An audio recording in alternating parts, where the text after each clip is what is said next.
শুনতেছিলাম, তবে আমার ব্যক্তিগত একটা মত আমি এখানে প্রকাশ করতে চাই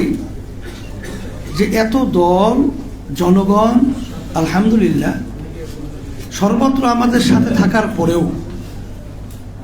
আমরা আজকে এই যে আজকে দেশের বিরোধী এক কথায় আমার এক ভাই বলে গেছিলেন যে এই দেশের স্বাধীনতার নেতৃত্ব দিয়েছিল শেখ মুজিবুর রহমান, তারও বিভিন্ন চুক্তির ব্যাপারে এখানে আলোচনা উঠে আসছে, কিন্তু তার কন্যা হয় আজকের যে স্মারকে তারা সমঝোতা স্মারক বলা হয়, সেখানে যে স্বাক্ষরিত যে চুক্তিগুলো হয়েছে, আমরা সমস্ত রাজনৈতিক এবং জনগণের একথা পরিষ্কার যেটা আমাদের দেশের জন্য কল্যাণ হয় নাই।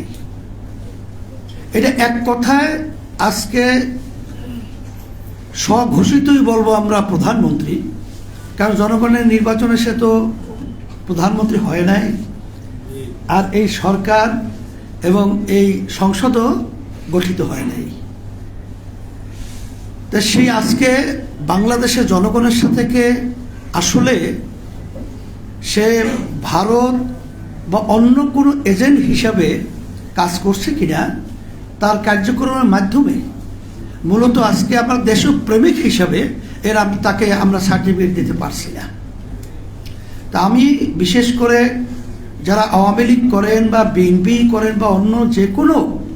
রাজনৈতিক দলের সাথে জড়িয়ে আছেন, আজকে আমাদের কমরেড সাইফুল ভাই সহ অন্য আদার্স অনেক দায়িত্বশীলরা কথা বলেছেন, তাদের কথা শুনে কিন্তু আসলে আমরা মুগ্ধ, এবং আমরা কিন্তু যে আশার আলো নিয়ে আজকে জাতীয় সংলাপ রেখেছি, আলহামদুলিল্লাহ আমার মন বলছে ইনশাআল্লাহ আমরা লক্ষ্যে পৌঁছে যাব ইনশাআল্লাহ। সেই হিসাবে পরবর্তীতে আমরা জাতীয় সংকট এর সমাধানের জন্য আমরা বিভিন্ন রাজনৈতিক দল এবং উল্লেখযোগ্য বাংলাদেশের দেশপ্রেমিকদের সাথে, বিশেষ করে সাংবাদিক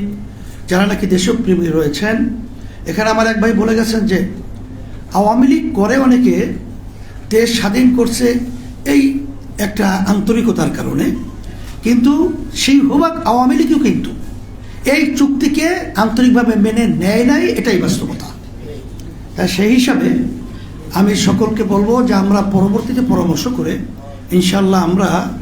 সামনে কিভাবে আমাদের লক্ষ্যে পৌঁছতে পারি সেই সিদ্ধান্ত আমরা গ্রহণ করব।